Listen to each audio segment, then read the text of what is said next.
اللہ کے نبی صلی اللہ علیہ وسلم نے فرمایا کہ جلد بازی شیطان کی طرف سے ہے۔ دیکھیے، جلد بازی کو سائیکالوجی کی لینگویج میں امپلسیوٹی کہتے ہیں، اور impulsivity is not equivalent to rudeness. میں اس کا پہلے ڈفرینس ایکسپلین کر دوں۔ روڈنس تو ظاہر ہے بدتمیزی کو کہتے ہیں، اور ایک بہت ہی روڈ لہجے کو کہتے ہیں، اور یہ بھی اللہ سبحانہ و تعالیٰ کو سخت ناپسند ہے۔ انفیکٹ ایک حدیث ہے، اللہ کے نبی صلی اللہ علیہ وسلم نے فرمایا کہ اللہ سبحانہ و تعالیٰ کو روڈ انسان اور بہت زیادہ کھانے والا انسان جو بہت کھاتا ہے، اوور ایٹنگ کرتا ہے، اللہ کو سخت ناپسند ہے۔ تو اس میں کوئی ڈاؤٹ نہیں کہ روڈنس ایک بہت بری عادت ہے، بری ہیبٹ ہے۔ لیکن یہاں پہ ہم بات کر رہے ہیں امپلسیوٹی کی۔ امپلسیوٹی سے مراد ہے کہ ایک انسان بغیر سوچے سمجھے کوئی ایکشن لے۔ فار ایگزامپل، آپ بغیر سوچے سمجھے کچھ بول دیں، یا بغیر سوچے سمجھے کوئی فیصلہ کر لیں، یا آپ جلد بازی میں کچھ فوراً سے خرید لیں اور سوچے سمجھے نہ، یا یہ کہ بس آپ ایک سڑک کو کراس کر لیں وداؤٹ لوکنگ، اور اللہ معاف کرے کوئی حادثہ نہ ہو جائے۔ تو بہت سے لوگ جو ہے نا وہ امپلسیو ہوتے ہیں۔ تو دیکھیے، اس حوالے سے ہمارا دین جو ہے وہ ہماری رہنمائی فرماتا ہے، اور نماز کا جو پورا ایک فریم ورک ہے 5 وقت نماز کا، وہ انہی امپلسیوٹیز کو اور انگزائٹیز کو ختم کرنے آیا۔ جیسے میں نے آپ کو سورہ معارج کی ایک اور ایپیسوڈ میں بتائی تھی کہ ان الانسان خلق ہلوعا، بے شک انسان کو اللہ سبحانہ تعالیٰ نے جلد باز بنایا ہے، اینکشس بنایا ہے، پینک ہو جاتا ہے اور بہت سے فیصلے جلد بازی میں لیتا ہے۔ تو اس کا حل یہ ساری جو میں آپ کے سامنے آیات رکھی تھی کہ جب اس پہ کوئی خیر آتی ہے تو اس کو روک لیتا ہے، جب مشکل آتی تو پینک ہو جاتا ہے، لیکن پھر اللہ نے کہا الا المصلین، سوائے ان کے جو نماز پڑھتے ہیں۔ تو سب سے پہلی بات کہ امپلسیوٹی کو اگر آپ نے کنٹرول کرنا ہے اپنی، تو نماز کو بہت اچھا پڑھیں، کیونکہ نماز کمپوزر دیتی ہے، نماز انسان میں صبر پیدا کرتی ہے۔ اس کے بعد ایک بہت خوبصورت کانسیپٹ ہمارے دین میں استخارے کا۔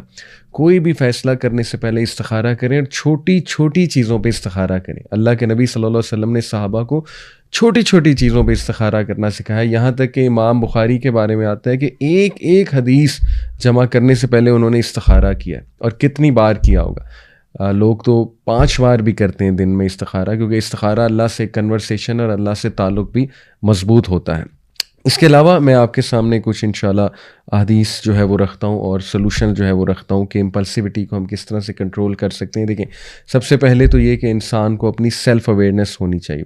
سیلف اویئرنیس سے مراد ہے کہ آپ کو اپنے بارے میں جاننا چاہیے، اور آپ کو اپنی ویکنیسز پتہ ہونی چاہیے۔ اگر آپ کو پتہ ہے کہ میری ڈیسیجن میکنگ جلد بازی میں ہوتی ہے، اور زیادہ تر میری زندگی میں جلد بازی نظر آ رہی ہے، تو اس کا مطلب ہے کہ آپ کو اپنے اوپر ورکنگ کرنی چاہیے۔ اس کو سیلف اویئرنیس کہتے ہیں۔ دوسری چیز سائیکالوجی کی روشنی میں مائنڈ فلنس۔ مائنڈ فلنس کہتے ہیں اسٹیئنگ ان دا مومنٹ۔ بہت سے لوگ جو ہے وہ اس لیے امپلسیو ہوتے ہیں کیونکہ یا تو وہ ماضی میں بہت زیادہ پھنسے ہوتے ہیں، یا فیوچر کے بہت زیادہ فیئرز ہوتے ہیں انہیں، اور اس وجہ سے وہ کچھ امپلسیو ری ایکشن جو ہے وہ دے جاتے ہیں۔ تو اس لیے ضروری ہے مائنڈ فلنس پریکٹس کرنا۔ اور مائنڈ فلنس کیسے پریکٹس کی جا سکتی ہے؟ اب تو سائیکالوجسٹ بھی یہ کہہ رہے ہیں کہ مائنڈ فلنس میڈیٹیشن سے پریکٹس کی جاتی ہے، اینڈ واٹ بیٹر میڈیٹیشن دین نماز، اور 5 وقت نماز بہترین اس کا سلوشن ہے۔ اس کے بعد keep the end in mind. کوئی بھی فیصلہ کرتے ہوئے ہمیشہ تفکر تدبر کریں، ذرا ٹھہر جائیں، اور دوسری آپشنس کو بھی ایکسپلور کریں، اور اینڈ کو مائنڈ میں لے کر آئیں کہ یہ جو بھی میں کرنے لگا ہوں اس کا اینڈ کیا ہے، اس کے کانسیکوینسز کیا ہیں۔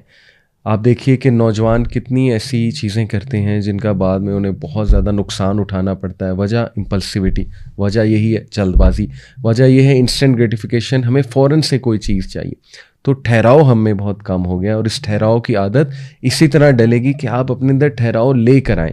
آپ وائز لوگوں کے پاس بیٹھیں، عقل مند لوگوں کے پاس جا کر بیٹھیں۔ اور لاسٹلی فزیکل ریلیکسیشن۔ انسان کو چاہیے کہ وہ اپنے آپ کو فزیکلی ریلیکس کرے، کیونکہ جب بندہ سٹریس میں ہوتا ہے تب بھی اکثر امپلسیو ہو جاتا ہے۔ تو بندہ بس ایک ٹھنڈا سانس لے، ایک ٹھنڈی آہ بھرے، اپنے مسلز کو ریلیکس کریں، گہرے سانس لیں، لیٹ جائیں، لیٹ کر تھوڑا سا سوچیں، اکیلے میں بیٹھیں، ذکر کریں، اللہ سبحانہ و تعالیٰ سے کنیکٹ کریں، اللہ سبحانہ و تعالیٰ سے دعا کریں۔ تو یہ جو جلد بازی ہے، یہ بہت سے اس کے نقصانات ہیں ہماری زندگی میں۔ اللہ تعالیٰ ہمیں اس عادت سے چھٹکارا حاصل کرنے کی توفیق عطا فرمائے۔ جزاکم اللہ خیر۔ السلام علیکم ورحمۃ اللہ وبرکاتہ۔